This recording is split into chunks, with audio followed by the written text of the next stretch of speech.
देखिए, बहुत ही अच्छा कार्यक्रम था और मैं धन्यवाद करना चाहता हूँ भारद्वाज जी का कि इन्होंने अपने ही सौजन्य से ये हॉल का निर्माण कराया है।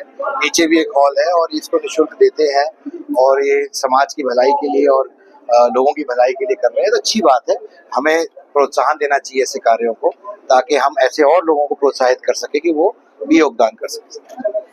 सर जी, आपने भी घोषणा की थी नए लोकल एक्सप्रेस समाचार पत्र की हर धर्मशाला में एक स्कूल की व्यवस्था। जी, क्या स्कूल के लिए फंड वगैरह है, उसकी व्यवस्था सरकार करेगी?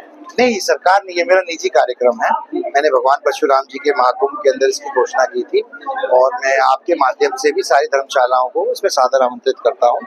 जो भी इसके अंदर ये व्यवस्था लगाना चाहें, हम एक कमरा मुहैया कराएं ताकि हम वहाँ पर एक स्पेशल कोचिंग सेंटर बच्चों के लिए जिनको जरूरत है चलाने का काम करें, क्योंकि धर्मशालाएं तो समाज के लिए होती हैं, समाज की अच्छाई के लिए होती हैं। अगर वहाँ से ज्ञान का केंद्र भी जब मिले तो क्यों ना।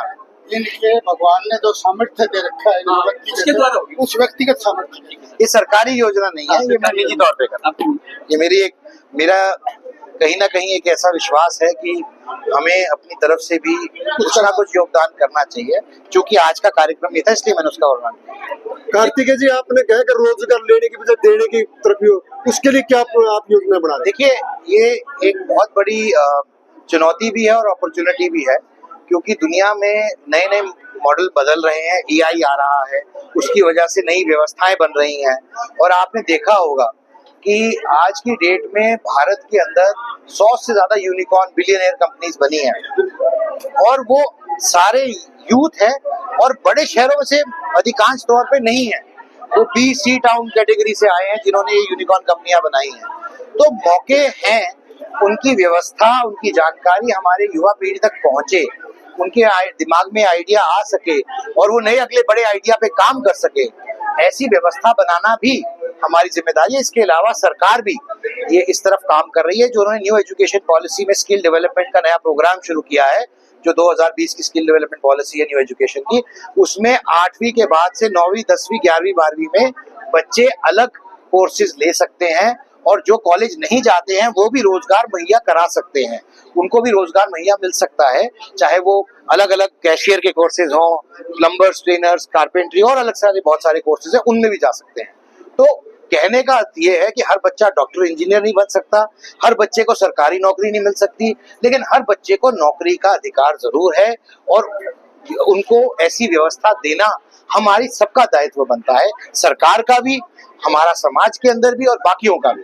तो उसके लिए हमें अग्रसर रहना है और प्रयासरत है। और नई पॉलिसी का आपने जिक्र किया, स्किल जो डेवलपमेंट है, जो किस कक्षा से शुरू करने की योजना बनवाएंगे? ये कक्षा 9 से शुरू करने की योजना है। नहीं, जो आप चार कोर्सेज ले सकते हैं, 4 क्लासेज में, वो 9 से शुरू होते हैं, ताकि आपको जो इसके आधार पे आपको अगर नौकरी मिल सकती है।